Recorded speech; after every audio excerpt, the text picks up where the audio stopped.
Good morning मेरे प्यारे बच्चों। चलो आज हम लोग डिस्कस करते हैं एमसीक्यूज़, जो आपका 1 मार्क्स का क्वेश्चन होता है।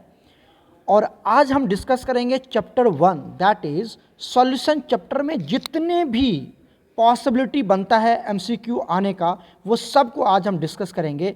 मतलब इस वीडियो को देखने के बाद सॉल्यूशन चैप्टर का एमसीक्यू आपसे नहीं छूटने वाला है, सारे एमसीक्यू आपसे बन जाएगा। तो चलो डिस्कस करते हैं वन बाय वन। सबसे पहला क्वेश्चन देखिए क्या कहता है। The molarity of 900 gram of water.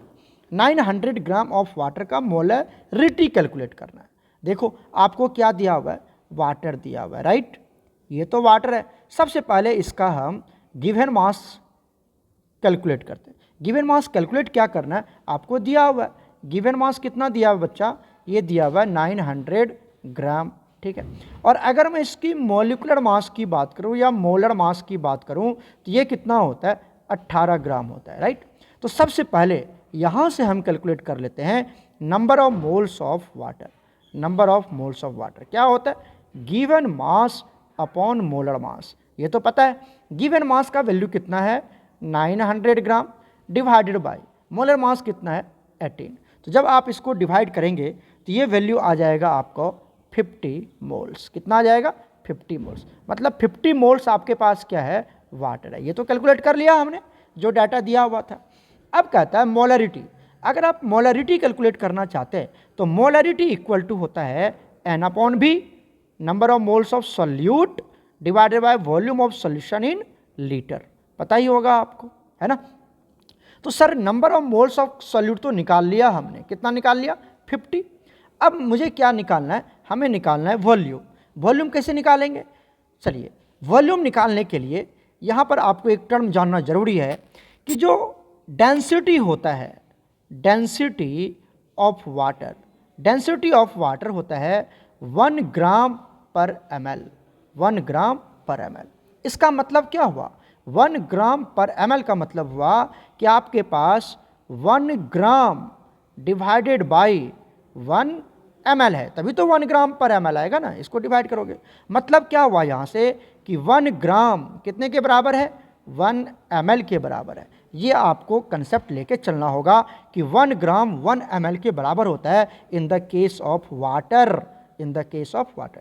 तो अब जरा बताइए कि आपके पास वाटर कितना दिया हुआ बच्चा, आपके पास वाटर दिया हुआ 900 ग्राम। इसका मतलब हुआ कि आपके पास 900 ग्राम दिया हुआ है, 900 ग्राम, तो मतलब 900 क्या हो गया, ml आपका वॉल्यूम हो गया वाटर का। वाटर का वॉल्यूम कितना हो गया, 900 ml, राइट। जब 900 ml निकल गया तो आपको वॉल्यूम निकालना है किस में, लीटर में। तो 900 ml को 1000 से डिवाइड कर दीजिए, ये आ जाएगा आपका 0.9 लीटर। तो ये 0.9 लीटर आ गया वॉल्यूम ऑफ वाटर। क्लियर हो गया, यहाँ तक क्लियर हो गया। डेंसिटी से हमने क्या निकाल लिया, वॉल्यूम ऑफ वाटर निकाल लिया, राइट। ये होता है बच्चा, डेंसिटी ऑफ वाटर कितना होता है, 1 ग्राम पर ml, ये होता है अप्रॉक्सीमेटली, ठीक है, ये होता है। तो यहाँ से हमने ये कैलकुलेट कर लिया कि 1 ग्राम 1 ml के बराबर होता है। तो 900 ग्राम दिया हुआ है, इसका मतलब 900 ml के आसपास होगा। 900 ml को हमने लीटर में कन्वर्ट कर लिया, 0.9 लीटर। तो वॉल्यूम मिल गया और नंबर ऑफ मोल्स आपने पहले ही निकाल लिया 50 ml। तो क्या यहाँ से मोलरिटी नहीं निकाल सकते, तो मोलरिटी इक्वल टू होता है number of moles divided by volume. Number of moles कितना है बताइए, 50, और ये वॉल्यूम कितना आया है, 0.9 किस में, लीटर में, राइट। तो ये इसका वैल्यू जब आप कैलकुलेट करेंगे तो ये आ जाएगा 55.5 मोलर, राइट। तो ये 55.5 मोलर, ये इसका आंसर होगा। मतलब ऑप्शन कौन सा सही है बताइए, option B is absolutely correct. Option B is absolutely correct. Clear है यहाँ तक। एक बार मैं फिर से दिखा देता हूँ, अच्छे से वॉच कर लेना इसको। मैं स्क्रीन को फिर से यहाँ पर शो कर देता हूँ, ध्यान से देखना। ये देख लो स्क्रीन कैसे निकाला हमने। वीडियो को पॉज करके अच्छे से आपको ये क्वेश्चन सॉल्व कर लेना है, अच्छे से सॉल्व कर लेना है। क्लियर हो गया, देख लो क्लियर है। आगे बढ़ा जाए, चलिए चलते हैं नेक्स्ट क्वेश्चन पर। क्वेश्चन नंबर 2 देखिए, the depression in freezing point 4। Depression in freezing point का ऑर्डर निकालना किसके लिए, देखिए 1 molar urea, 1 molar glucose, 1 molar NaCl, right. इसके लिए डिप्रेशन इन फ्रीजिंग पॉइंट का ऑर्डर निकालना। बताइए, डिप्रेशन इन फ्रीजिंग पॉइंट को हम डिनोट करते हैं डेल्टा टी एफ से, right. Delta T F, delta T F का इक्वेशन होता है आई इंटू के एफ इंटू मोलालिटी। आई क्या है यहाँ पर, आई आपका वेंट ऑफ फैक्टर, तो वेंट ऑफ फैक्टर पे डिपेंड करेगा, ठीक है। देखिए, अगर मैं वेंट ऑफ फैक्टर निकालूं किसका सर, सभी 1 मोलर है, ये भी 1 मोलर, ये भी 1 मोलर, ये भी 1 मोलर, तो 1 मोलर ही है, इसका तो छोड़ दीजिए, कॉमन ही है। यूरिया के लिए अगर मैं वेंट ऑफ फैक्टर की वैल्यू निकालूं तो वैल्यू कितना आता है 1, क्योंकि ये नॉन इलेक्ट्रोलाइटिक सॉल्यूशन है, सॉरी नॉन इलेक्ट्रोलाइट सॉल्यूट है, तो इसके लिए आई का वैल्यू 1 ही आएगा, राइट। अब बात करते हैं ग्लूकोज। जो आपका ग्लूकोज है ये भी आपका नॉन इलेक्ट्रोलाइटिक सॉल्यूट है, तो यहाँ के लिए भी आई का वैल्यू कितना आएगा 1 आएगा। और अगर मैं NaCl की बात करूँ, NaCl की बात करूँ तो आई का वैल्यू कितना है, NaCl एक स्ट्रॉन्ग इलेक्ट्रोलाइट्स है, तो जितना नंबर आयंस टूटेगा वही उसका वेंट ऑफ फैक्टर की वैल्यू हो जाएगी। जब इसको आप तोड़ेंगे तो Na plus plus Cl minus, Na plus और ये क्या हो जाएगा आपका Cl माइनस। तो देखिए कितना आया, 1 1 2 1 1 2 आया, मतलब आई का वैल्यू कितना हो जाएगा 2। तो मतलब NaCl के लिए आई का वैल्यू कितना हो जाएगा 2 हो जाएगा। तो आपने क्या देखा, जो ऑर्डर आएगा वो क्या आएगा बताओ, आपने ऑर्डर तो देख लिया 1 1 2, सीक्वेंस में लेकर चलना। क्यों, क्योंकि पहले आपका यूरिया है, उसके बाद आपका ग्लूकोज है, उसके बाद फिर से आपका NaCl है। तो पहले यूरिया के लिए 1, ग्लूकोज के लिए 1 और NaCl के लिए 2, तो ऑर्डर क्या बनेगा 1 1 2, मतलब option C is absolutely correct, option C is absolutely correct. Clear है यहाँ तक, किसी बच्चे को कोई डॉट्स नहीं होनी चाहिए, एकदम क्लियर होना चाहिए, इस तरह के क्वेश्चंस आ जाते हैं। चलते हैं नेक्स्ट क्वेश्चन पर। नेक्स्ट क्वेश्चन देखिए, क्वेश्चन नंबर 3 क्या कहता है, molarity of the liquid HCl, molarity of the liquid HCl आपको कैलकुलेट करना है if the density of the solution is 1.17 ग्राम पर cc। मतलब आपको डेंसिटी, देखिए डेंसिटी ऑफ सॉल्यूशन कितना दिया बच्चा 1.17 ग्राम पर ml। बोलोगे सर वहाँ cc है, अरे cc का मतलब ही होता है ml, 1 cc equal to 1 ml। Cubic cc का मतलब क्या होता है, क्यूबिक सेंटीमीटर है ना, तो ये आ गया सेंटीमीटर क्यूब बोल दो तो ये ml आता है, तो cc की जगह पर ml भी लिख सकते हो। तो डेंसिटी ऑफ सॉल्यूशन इतना दिया हुआ है, इसका मतलब क्या हुआ, इसका मतलब हुआ डेंसिटी ऑफ सॉल्यूशन का मतलब क्या हुआ, देखो इसका मतलब हुआ कि 1.17 gram of solute is present in किस में बताओ 1 ml of solution, 1 ml of solution. इसका मतलब हुआ, इसका मतलब ये हुआ अगर आपको डेंसिटी दिया हुआ है कितना 1.17 ग्राम पर ml, ये दिया हुआ है, इसका मतलब हुआ क्या, समझिएगा ध्यान से, इसका मतलब हुआ बच्चा कि आपके पास 1.17 ग्राम सॉल्यूट होगा और जो सॉल्यूशन की जो वॉल्यूम होगी वो 1 ml होगी, ठीक है। सर इसका मतलब हुआ कि अगर 1 ml आपके पास सॉल्यूशन है, सॉल्यूशन कितना है 1 ml, तो वॉल्यूम कितना हो गया बताओ, वॉल्यूम ऑफ सॉल्यूशन कितना हो गया, ये तो निकल गया ना, वॉल्यूम ऑफ सॉल्यूशन निकल गया, कितना निकला 1 ml। अब आपको वॉल्यूम किस में चाहिए, लीटर में, तो इसको 1000 से डिवाइड कर दीजिए, तो ये कितना आ जाएगा 0.001 लीटर। क्या वॉल्यूम ऑफ सॉल्यूशन निकल गया लीटर में, बोल दीजिए जल्दी से, बिल्कुल निकल गया सर, ml से हमने लीटर में कन्वर्ट कर लिया, एकदम बच्चा वाला चीज़ है। चलो अब निकालते हैं सर, अपन को देखिए सॉल्यूट कितना दिया हुआ है, सॉल्यूट क्या मतलब, सॉल्यूट कौन है HCl है, यहाँ पर सॉल्यूट कौन है HCl, राइट, ये सॉल्यूट है आपका HCl। क्लियर हो रहा है ना, ध्यान समझो, बहुत ही अच्छे तरीके से समझा रहा हूँ मैं, सॉल्यूट आपका HCl है।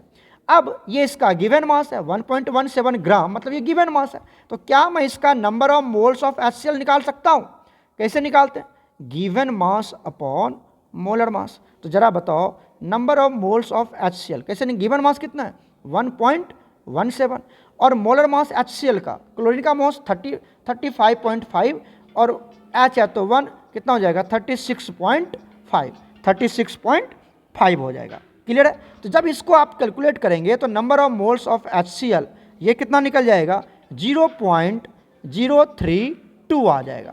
तो number of moles of HCl भी निकल गया, अब वॉल्यूम भी निकल गया आपका, तो क्या मोलरिटी नहीं निकाल पाएंगे, मोलरिटी तो निकाल लेंगे sir, molarity equal to n/v होता है, तो कितना हो गया, n का वैल्यू कितना है 0.032 डिवाइडेड बाय वॉल्यूम कितना है 0.001, और इसको जब सॉल्व करेंगे तो ये पॉइंट चला गया, कितना आ जाएगा 32 मोलर, 32 मोलर आ जाएगा इसका आंसर। तो ऑप्शन कौन सा करेक्ट होगा आपको तो पता चल ही गया होगा, 32.05 वाला आंसर बिल्कुल सही है। क्लियर है, क्लियर है, देख लो एक बार, ये मैं आपको दिखा देता हूँ, इसका मतलब ये पूरा आपको स्क्रीन दिखा देता हूँ, यहाँ से आपको सॉल्व कर लेना है। देख लो, वीडियो पॉज करके पहले इसको लिख लेना, अच्छे से मेंशन कर लेना, ठीक है। चलते हैं नेक्स्ट क्वेश्चन पर। नेक्स्ट क्वेश्चन है question number 4, which of the following is a colligative property. तो कॉलिगेटिव प्रॉपर्टी पता है ना आपको, एक होता है RLBP, RLBP फॉर्मूला क्या होता है ये तो पता ही आपको, मोल फ्रैक्शन ऑफ सॉल्यूट से इंडिकेट करते हैं, मोल फ्रैक्शन ऑफ सॉल्यूट को RLBP बोलते हैं, और इसका फॉर्मूला क्या होता है P0 minus PS divided by P0, आता है ना। तो ये कॉलिगेटिव प्रॉपर्टी है, तो RLBP कहीं है नहीं, relative lowering in vapour pressure, relative lowering in vapour pressure colligative property है, जबकि यहाँ दे रखा है वेपर प्रेशर, तो ये तो होगा ही नहीं। क्लियर है। उसके बाद आता है delta TB elevation in boiling point, यहाँ बॉइलिंग पॉइंट दिया हुआ है, तो ये भी नहीं होगा, राइट। उसके बाद देखिए यहाँ पर आता है freezing elevation, depression in freezing point, तो delta TF depression in freezing point, यहाँ पे दे रखा है फ्रीजिंग पॉइंट, तो ये भी नहीं होगा। तो सर कौन सा ऑप्शन होगा, ऑप्शन C ऑस्मोटिक प्रेशर। आपको पता है ना ऑस्मोटिक प्रेशर कॉलिगेटिव प्रॉपर्टी है, जो पाई इक्वल टू CRT होता है, ये तो आपको पता ही आपको है ना। तो option C is absolutely correct. ये तो बच्चा वाला क्वेश्चन था, ठीक है। नेक्स्ट क्वेश्चन देखिए, क्वेश्चन क्या कहता है, question number 5, in which mode of the expression the concentration of the solutions remains independent of temperature.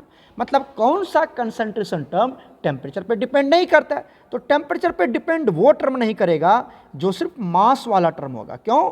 क्योंकि जो मास होता है, mass is independent of temperature, is independent of temperature, जबकि वॉल्यूम, जो वॉल्यूम होता है इज डिपेंडेंट टर्म्स होता है, डिपेंडेंट टर्म ऑफ टेम्परेचर, ये टेम्परेचर पे डिपेंड करता है, ठीक है। और कैसे करता है वो भी मैं आपको समझा देता हूं। ये देखो, ये भी समझा देता हूं कि जो मास है, मास वो टेम्परेचर पे डिपेंड नहीं करता है, ठीक है।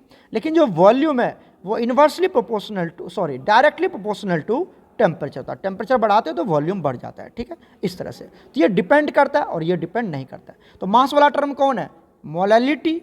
आपने पढ़ा है ना मोलैलिटी इक्वल टू क्या होता है, पढ़े हो ना। मोलैलिटी इक्वल टू क्या होता है, number of moles divided by mass of solvent, mass of solvent, और ये किस में निकालते हैं हम, kg। तो देखो ये भी आपका मास वाला टर्म है, सॉल्वेंट का मास। और बोलोगे सर नंबर ऑफ मोल्स का क्या टर्म है, सर नंबर ऑफ मोल्स कैसे निकालते हो, given mass upon molar mass, तो ये भी तो मास का ही टर्म है ना। तो ये भी मास है, पूरा मास वाला ही टर्म आता है मोलैलिटी में। मोलैलिटी को हम स्मॉल m से डिनोट करते हैं, स्मॉल m से। तो मोलैलिटी इसका करेक्ट आंसर होगा, जो टेम्परेचर पे डिपेंड नहीं करेगा। क्लियर हो गया, बच्चा वाला क्वेश्चन था। चलिए नेक्स्ट क्वेश्चन सॉल्व करते हैं हम।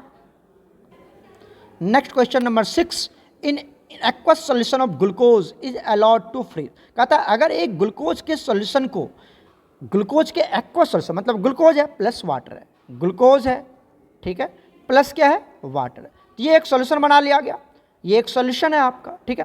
तो इस सॉल्यूशन को अगर फ्रीज होने दिया जाए तो सबसे पहले कौन क्रिस्टल में कन्वर्ट हो जाएगा, बताओ कौन क्रिस्टल में कन्वर्ट हो जाएगा। आपको पता है ना कि ये जो वाटर है ये तो 0 डिग्री से जैसे कम जाना शुरू हो गया, 0 डिग्री से टेम्परेचर कम होने लगा, ये फ्रीज हो जाएगा, ये फ्रीज हो जाएगा, मतलब ये आइस में कन्वर्ट हो जाएगा। लेकिन ये ग्लूकोज तो जल्दी फ्रीज होगा नहीं, जल्दी फ्रीज थोड़ी होगा। तो वाटर 0 से कम होना शुरू हुआ कि फ्रीजिंग पॉइंट अचीव कर लेगा और ये फ्रीज होना शुरू हो जाएगा। तो वाटर का मतलब आइस का क्रिस्टल, मतलब वाटर का क्रिस्टल जल्दी सेपरेट आउट हो जाएगा क्रिस्टल बनके, जबकि ग्लूकोज जल्दी सेपरेट आउट नहीं होगा। तो सही आंसर कौन होगा यहाँ पर, वाटर। वाटर जल्दी क्रिस्टल के फॉर्म में आ जाएगा और वहाँ से सेपरेट आउट हो जाएगा। क्लियर है। चलिए उसके बाद आता है नेक्स्ट वाला term, question number 6, question number 7 क्या कहता है, वैल्यू ऑफ हेनरी कांस्टेंट। जो हेनरी कांस्टेंट है, बताइए हेनरी कांस्टेंट आप पढ़े ना, हेनरी कांस्टेंट क्या कहता है, या हेनरी लॉ, हेनरी लॉ देखो, हेनरी लॉ क्या कहता है, हेनरी हेनरीज लॉ क्या कहता है? हेनरी लॉ कहता है कि partial pressure of gas is directly proportional to mole fraction of that gas, am I right, present in the solution. तो बच्चा यहां से p gas is equal to क्या लिखेंगे? K h into mole fraction of gas, am I right. ये equation आता है Henry law का, यही ना आता है, जहां पर ये जो आप देख रहे हैं ये एक्स ऑफ गैस क्या है? ये सॉलिबिलिटी है। मोल फ्रैक्शन बोल सकते हैं या फिर सॉलिबिलिटी भी बोल सकते हैं, इसको क्या बोल सकते हैं? सॉलिबिलिटी भी बोल सकते हैं, राइट। तो अगर मैं यहां से के एच निकालूं, बताइए के एच निकालूं तो के एच इक्वल टू क्या होगा? P of gas divided by mole fraction of gas या सॉलिबिलिटी ऑफ गैस, ठीक है। या इसको आप क्या लिख सकते हैं? P upon solubility, P upon solubility भी ले सकते हैं, राइट। आप क्या देख रहे हैं बताइए कि अगर के एच का वैल्यू बढ़ गया, अगर के एच का वैल्यू बढ़ गया तो सॉलिबिलिटी क्या हो जाएगा? डिक्रीज हो जाएगा। अगर के एच का वैल्यू बढ़ गया तो सॉलिबिलिटी क्या हो जाएगा? डिक्रीज हो जाएगा, मतलब मोल फ्रैक्शन ऑफ गैस क्या हो जाएगा? कम हो जाएगा, सॉलिबिलिटी डिक्रीज हो जाएगा। अच्छा, आपको एक बात और पता है ना कि अगर आप टेम्परेचर बढ़ाते हो तो सॉलिबिलिटी ऑफ गैस क्या हो जाता है? डिक्रीज हो जाता है। ये भी आपको पता होगा, सॉलिबिलिटी ऑफ गैस क्या हो जाता है? डिक्रीज हो जाता है। अब आप देखो, अब आप यहाँ से इसको मैच कर लो, देखो टेम्परेचर बढ़ाने से सॉलिबिलिटी डिक्रीज हो गया और के एच बढ़ाने से सॉलिबिलिटी डिक्रीज हो गया।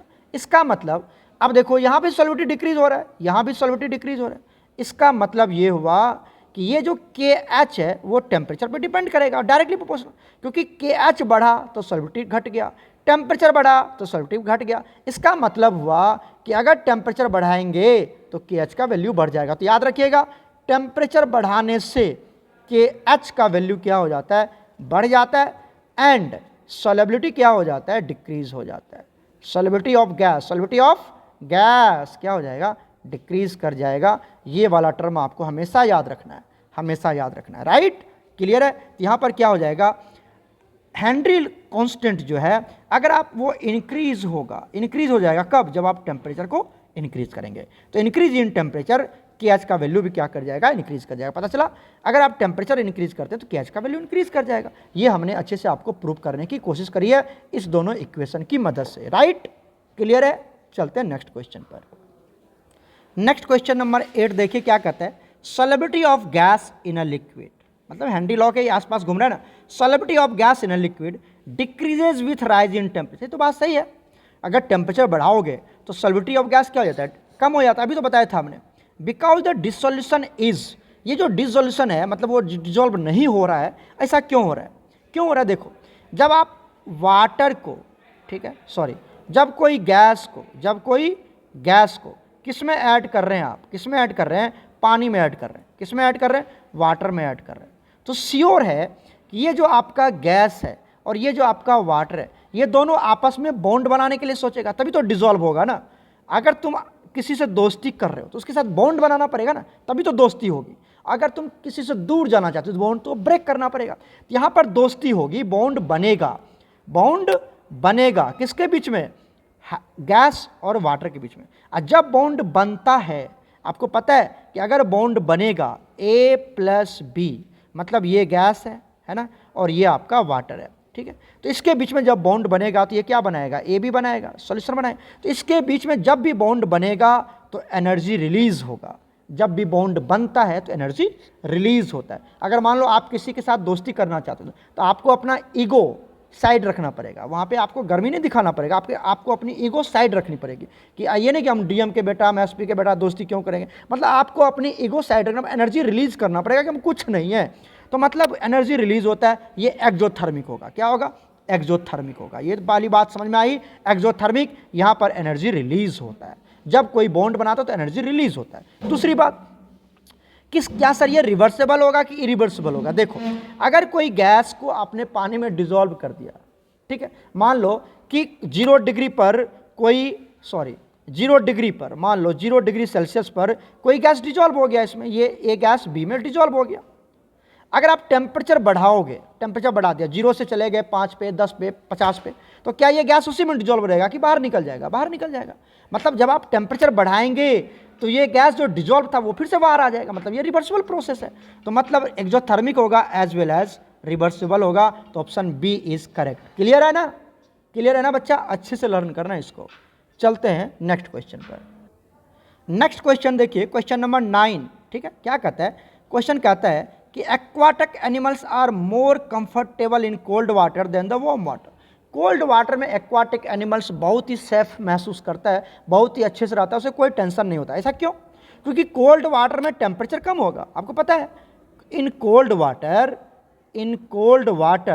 टेम्परेचर इज लो, और अगर टेम्परेचर लो है तो बताओ सॉलेबिलिटी ऑफ ऑक्सीजन, जो कि एक गैस है, क्या होगा? ज़्यादा होगा।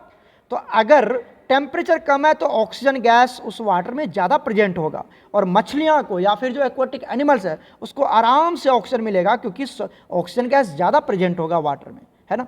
और यहीं पर समर सीजन में, इन समर सीजन अगर आप समर सीजन की बात करते हो तो जहाँ पे टेम्परेचर बहुत ज़्यादा होता है, तो सॉलेबिलिटी क्या होगा? डिक्रीज हो जाता है ना। सॉलेबिलिटी ऑफ गैस, कौन सा गैस? O2, क्या हो जाएगा बताओ? डिक्रीज कर जाएगा। मतलब वहाँ पे गैस होगा ही नहीं, ऑक्सीजन गैस मिलेगा ही नहीं। अब हर जीव को ऑक्सीजन चाहिए ना, तो जब उस वाटर में ऑक्सीजन प्रेजेंट ही नहीं होगा तो वहाँ के जितने भी एक्वाटिक एनिमल्स वो डाई हो जाएगा, मर जाएगा। तो कोल्ड कंडीशन में, कोल्ड सीजन में एक्वाटिक एनिमल्स अपने आप को ज़्यादा अच्छा महसूस करता है, कोई टेंशन नहीं होता उसको वहाँ पे लाइफ सर्वाइव करने में, जबकि समर सीजन में वो खत्म हो जाता है, मर जाता है। तुम गर्मी के सीजन में देखते होगे बहुत ज़्यादा तालाब में, नदियाँ में मछलियाँ मर के ऊपर आ जाता है। क्यों? क्योंकि ऑक्सीजन नहीं मिलता, ऑक्सीजन की कमी हो जाती है। दैट इज हेनरी लॉ का एप्लीकेशन है, ये हेनरी लॉ का एप्लीकेशन है। क्लियर है? तो ये सब लिखा हुआ है पॉइंट वाइज, यहाँ पे पढ़ लेना। ठीक है, चलते हैं नेक्स्ट क्वेश्चन। नेक्स्ट आता है हमारे पास, define the term mole fraction. Mole fraction तो ये बच्चा वाला टर्म है। मोल ऑफ सॉल्यूट, अगर आपको मोल फ्रैक्शन को एक्स से इंडिकेट करते हैं, तो मोल फ्रैक्शन ऑफ सॉल्यूट निकालना है ना, तो क्या लिखेंगे? Mole of solute, am I right, divided by mole of solute plus mole of solvent, am I right. और अगर आपको मोल फ्रैक्शन ऑफ सॉल्वेंट निकालना है, मोल फ्रैक्शन ऑफ सॉल्वेंट, तो क्या लिखेंगे? Mole of solvent divided by mole of solvent plus mole of solute, am I right. Clear है यहाँ तक? और आपको एक बात और याद रखनी चाहिए बच्चा, कि मोल fraction of solute right plus mole fraction of solvent, इस दोनों की वैल्यू क्या होता है? 1 आता है बाइनरी सॉल्यूशन के केस में। ठीक है, तो ये आपको याद होना चाहिए। ये मैंने आपको यहाँ पे लिख के दिखा दिया कैसे आपको एक्सप्रेस करना है। ये मोल फ्रैक्शन ऑफ सॉल्यूट निकाला इस तरह से, क्लियर है, और ये मोल फ्रैक्शन ऑफ सॉल्वेंट निकाला इस तरह से। तो फॉर्मूला आपको हमेशा याद रहना चाहिए, और दोनों का सम हमेशा 1 के बराबर आता है। कर लोगे? यहाँ पे लिखा हुआ है, आप स्क्रीनशॉट लेके अपना नोट्स बना सकते हैं। चलते हैं नेक्स्ट क्वेश्चन पर। नेक्स्ट क्वेश्चन देखिए, क्वेश्चन नंबर 11 क्या कहता है? Explain Henry law about dissolution of gas in a liquid. ये तो आपको पता है हेनरी लॉ क्या कहता है। हेनरी लॉ लिख पाओगे ना? ये क्या कहता है? Partial pressure of a gas is directly proportional to mole fraction of that gas present in the solution. Am I right? Present in the solution. क्या लिखेंगे? पार्शियल प्रेशर को किससे डिनोट करते हैं? P से। किसका? गैस का। Is directly proportional to mole fraction को किससे डिनोट करते हैं? X से। और क्या लिखेंगे? Of that gas. Am I right? और यहाँ से P of gas is equal to KH into mole fraction of gas, और इसी को सॉलिबिलिटी ऑफ गैस भी बोलते हैं। This is Henry law equation. Clear है? लिख लोगे यहाँ तक? ये तो आता है, आप ये पढ़ लेना और इसको स्क्रीनशॉट लेके क्लियर कर लेना। कर लोगे? चलते हैं नेक्स्ट क्वेश्चन पे। नेक्स्ट क्वेश्चन देखिए, क्वेश्चन नंबर 12 क्या कहता है? State the main advantages of molality. Molality का आपको फायदा गिनाना है। क्या एडवांटेजेस है? किसके ऊपर? मोलारिटी के ऊपर। कहता है मोलारिटी अच्छा होता है कि मोलालिटी, तो हम बोलेंगे मोलालिटी बोलेंगे। ऐसा क्यों? Molality is better than the molarity to express the any concentration of term. ठीक है, ऐसा क्यों? क्योंकि जो मोलालिटी होता है वो टेम्परेचर पे डिपेंड नहीं करता, मास वाला टर्म है, आपको पता है। किसी भी टेम्परेचर पे आप किसी भी सॉल्यूट की मोलालिटी कंसंट्रेशन फाइंड आउट करें, वो हमेशा फिक्स आएगा। और अगर टेम्परेचर घट गया बढ़ गया तो मोलारिटी डिफरेंट हो जाएगा ना। ये मोलारिटी है। क्या है? मोलारिटी। देखो मोलारिटी RI है, ठीक है। तो ये क्या होता है, N/V। तो V जो है अगर टेम्परेचर बढ़ाओगे तो वॉल्यूम बढ़ जाएगा, अगर टेम्परेचर बढ़ गया तो वॉल्यूम, तो मोलरिटी क्या हो जाएगा, डिक्रीज हो जाएगा। लेकिन अगर मैं बात करूं मोलरिटी की, मोलरिटी ये क्या होता है, N/W, किसका, सॉल्वेंट का। तो सर अगर टेम्परेचर बढ़ा ले तो कुछ बढ़ने घटने वाला नहीं है, क्योंकि ये मास वाला टर्म है।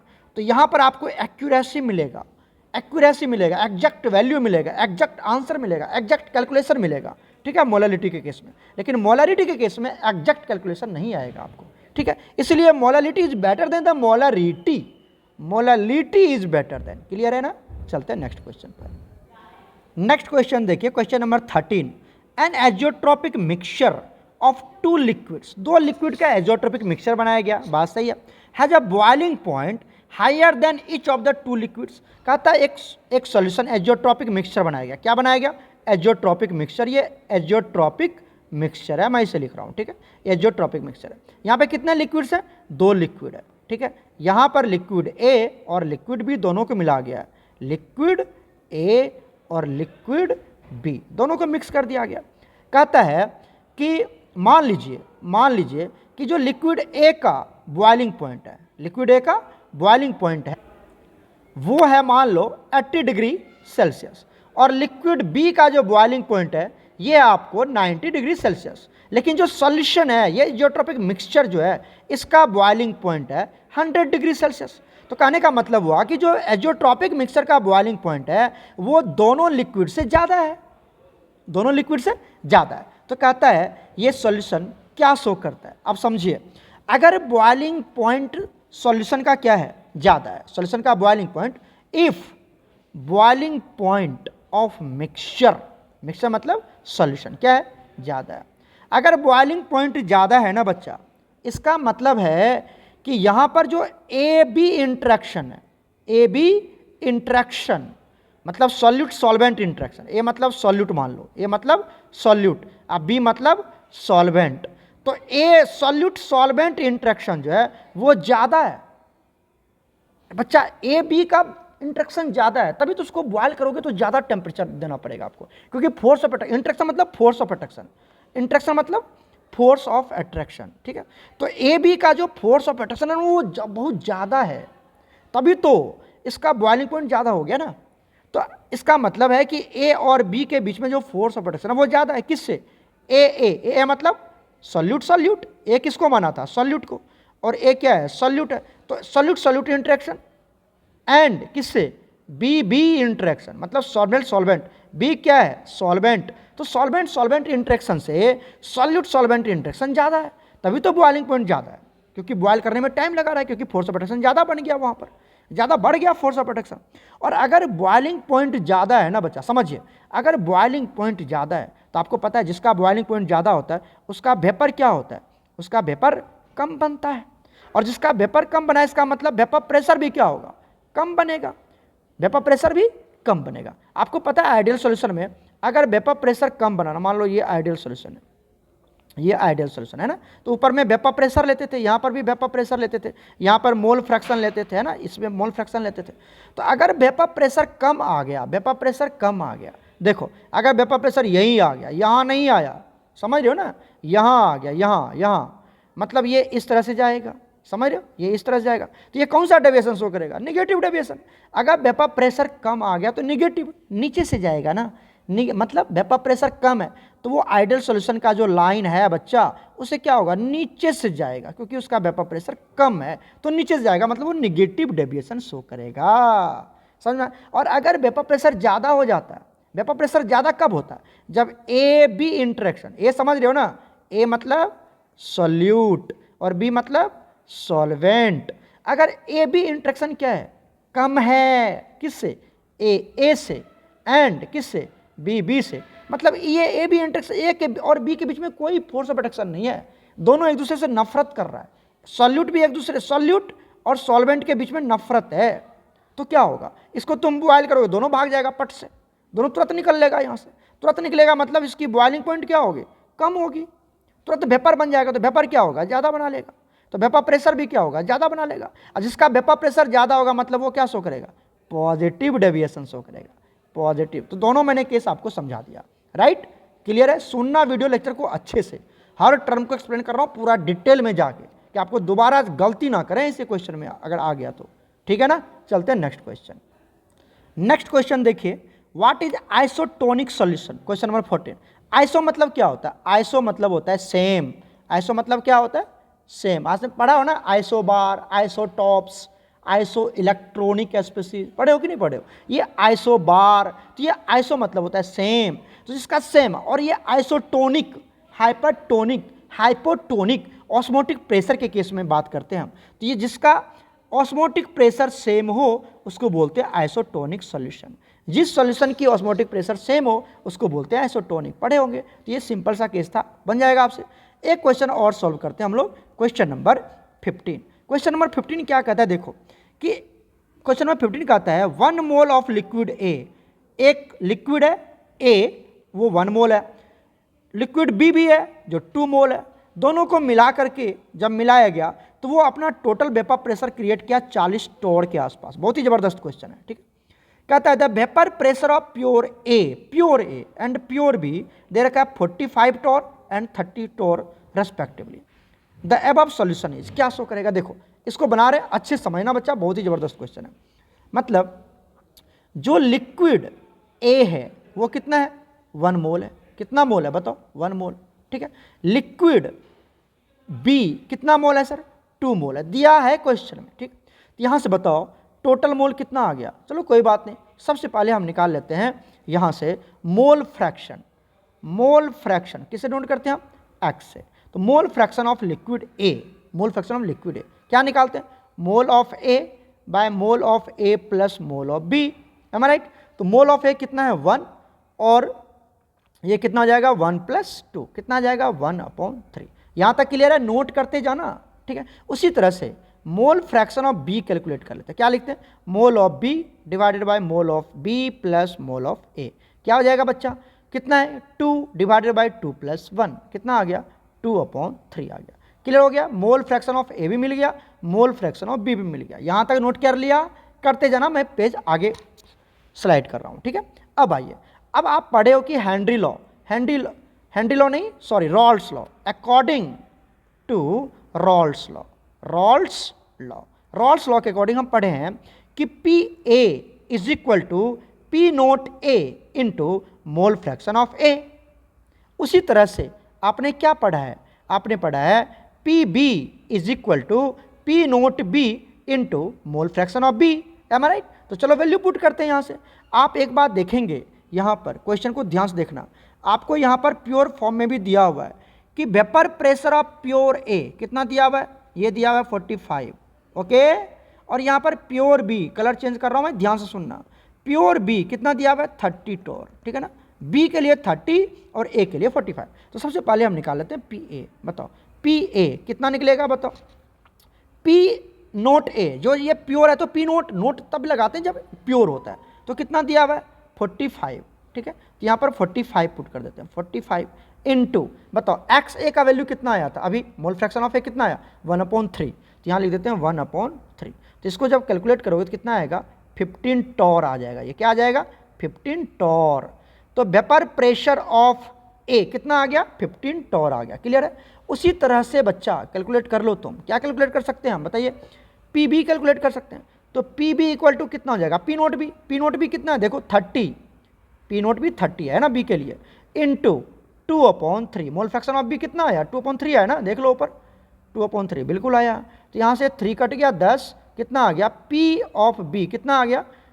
20 टोर आ गया। 20 टोर, टोर प्रेशर का यूनिट है बच्चा, कुछ घबराना मत।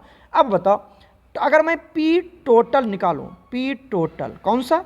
पी टोटल, और ये कौन सा है? एक्चुअल है, ये एक्चुअल है ये, क्योंकि हम कैलकुलेट कर रहे हैं तो एक्चुअल वैल्यू बोलेंगे इसको, एक्चुअल वैल्यू, पी एक्चुअल, ठीक है। कितना निकलेगा बताओ? P A plus P B कितना निकल जाएगा आपका?